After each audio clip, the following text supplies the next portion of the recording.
თავისუფლების მოედანთან მეტროს თანამშრომლებმა და მეტროში დასაქმებულთა პროფკავშირებმა აქცია გამართეს. აქციის მიზეზი შრომის კოდექსის კანონპროექტის ცვლილება გახდა. მათი განცხადებით კანონპროექტიდან ბევრი ისეთი ცვლილება მოიღეს, რაც არ ღვევს დასაქმებულთა უფლებებს.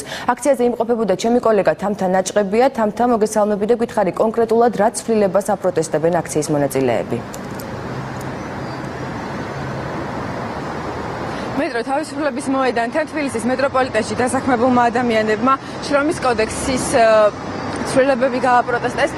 შრომის კოდექსის მეორე ვერსიის მიხედვით, ანუ შეცვლილია პირობები, კერძოდ მეორე ვერსიის მიხედვით საქართველოს სამსახურიდან გათავისუფლების პირობებს დაემატა სხვა ობიექტური გარემოებები, ასევე შემცირდა მძიმე და მავნე სამუშაოებზე დასაქმებულთა შეებულების დღეებიც.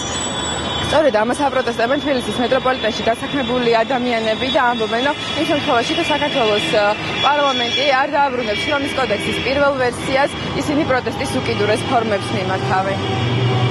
შრომითი ხელშეკრულება, სამუშაო დროის ხანგრძლივობა, ზეგანაკვეთური სამუშაო, დამატებითი ანაზღაურებადი შეებულება მძიმე მავნე და სასიშ პირობებიან სამუშაოზე დასაქმებულთათვის, შრომითი ხელშეკრულების შეწყვეტის საფუძვლები, შრომითი ხელშეკრულების შეწყვეტის წესი, მასობრივი დათხოვნა, კოლექტიური ხელშეკრულება, შრომითი დავა, შრომის უსაფრთხოება. ყოველივე ეს არის აუცილებლად გასათვალისწინებელი. ამ მოთხოვნის შემდეგ მივმართავთ ყველანაირ რადიკალურ ფორმებს, რომ გათვალისწინებული იყოს ადამიანთა უფლებები. არ დარჩეს ჩვენი გამოსვლა ხმამ გაღადებლისა უდაბნოს და შინა, ამისათვის გავაკეთებთ ყველაფერს, რაც ხელგვეწიფება.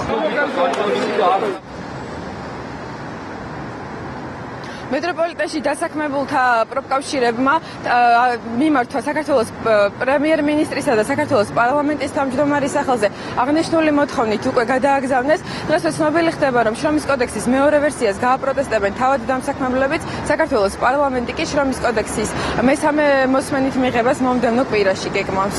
დიდი მადლობა, პირდაპირ ეთერში ჩემი კოლეგა თამთა ნაჭყებია საუბრობდა.